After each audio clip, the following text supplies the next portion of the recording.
Besimtarët muslimanë të gjithë botën do të nisin të enten e 19 shkurtit muajin e shenjtë të Ramazanit. Të gjithë besimtarët bëhen gati që në orët e parë të datës 19 shkurt të zgjohen herët për të ngrënë syfyrin, vakti i cili do t'i paraprij agjërimit gjatë gjithë ditës deri në perëndimin e diellit.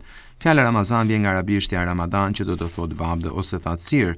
Ai është muaji i agjërimit, që do të thotë shmangja e ushqimit dhe lëngjeve, marrëdhënieve, fjalëve e sjelljeve të këqija, si dhe gjërave të tjera të ndaluara në Islam. Agjërimi është një nga 5 shtyllat e Islamit, të cilën çdo besimtar musliman është i obliguar të kryejë në jetën e tij.